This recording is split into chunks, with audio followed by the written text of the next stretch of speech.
Hi guys, in this video we're going to use containers. More specifically, we're going to use a vector to store some items and make use of those items inside the vector. In order to be able to use a vector, we'll need to include it first.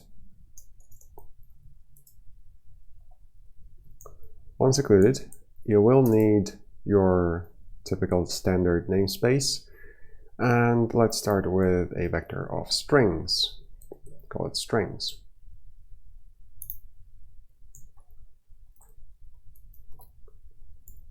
Now the API we're going to use is pushback in order to add an item to a vector. So we're going to add hello. We're going to add world. And we're going to print the contents of this vector to the screen.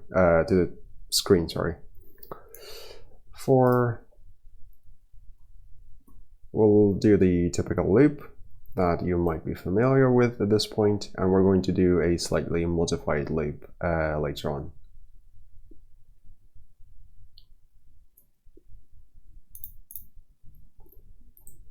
Let's fix the layout. There we go. That looks just about normal. Cout.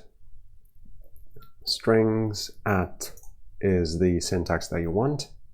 You pass the index of the item, and then you can access the value at that index. Now you're already familiar with cout and endline, so we should be able to just run this. As expected, we are printing hello and then world. And that code should be generalizable, as in it should work generally, which means if we add something else, like C++ as a string, we can now see the result in the terminal. Right. So what else can we do? Well, there is a slightly modified version of the loop that we did.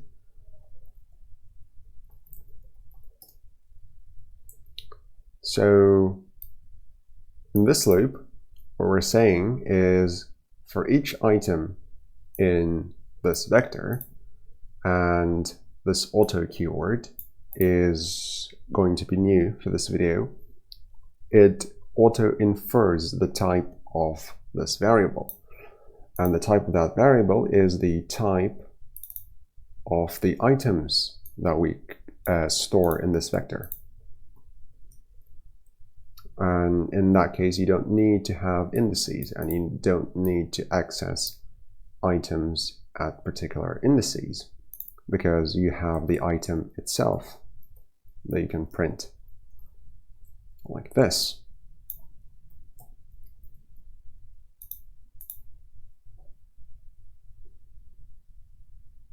And we get the same result. Hello, world, and C++. By the way, the shortcut for commenting a block of code is Control-K, Control-C. Control-K, Control-U will uncomment it. It's slightly more complex in terms of user interface if you're comparing to IntelliJ, for example, where you just do Control /. Right, so we've done two things. We now are able to add something to our string, to our vector, and we're able to access an item of the vector.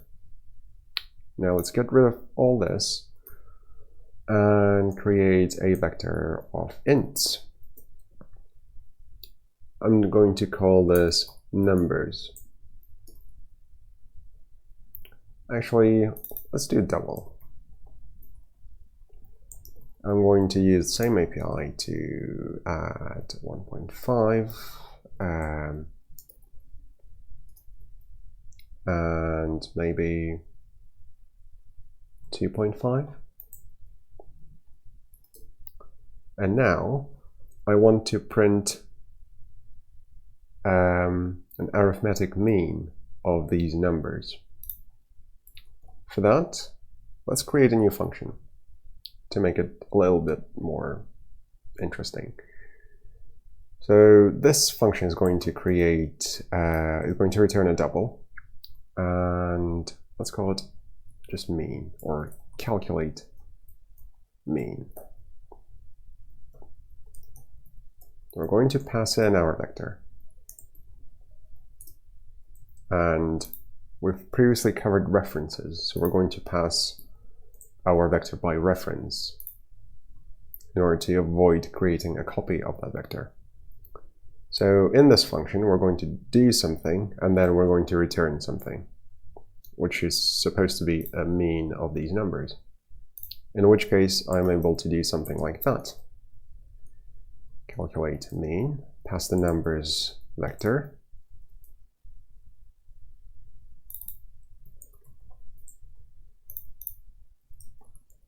and then we're going to print the value that we calculated.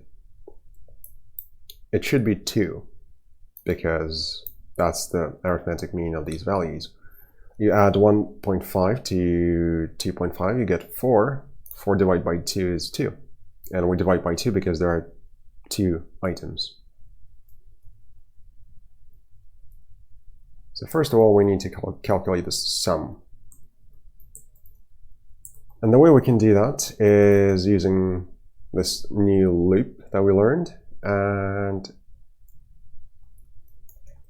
let's do this, something like that. Yep, that should be straightforward. Auto is replaced with double because we know it's a vector of doubles. And for each double in that vector, we're going to add to our sum variable. What we need to do now is to divide sum by the size of the vector. Now let's run and see. Awesome. The result is 2. And without changing this function, I'm able to add more stuff, more numbers. Like that, for example.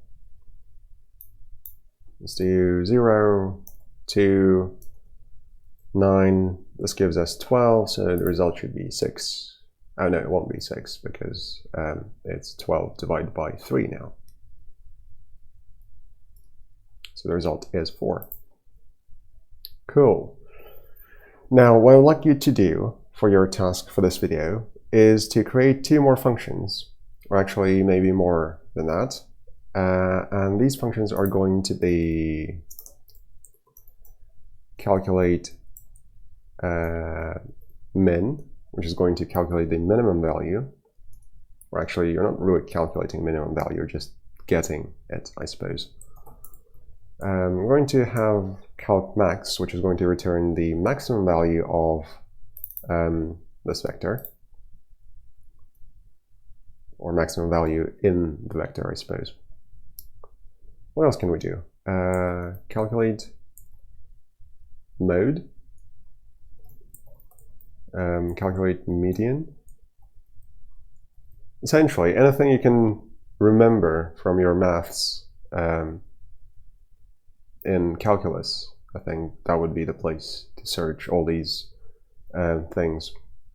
So anything that you can come up with in terms of how to either modify or calculate something using this numbers vector, and if you can perform these computations and return the result, print the result to the terminal, and that should be a good exercise for this video. Thanks for watching, and I'll see you guys in the next one.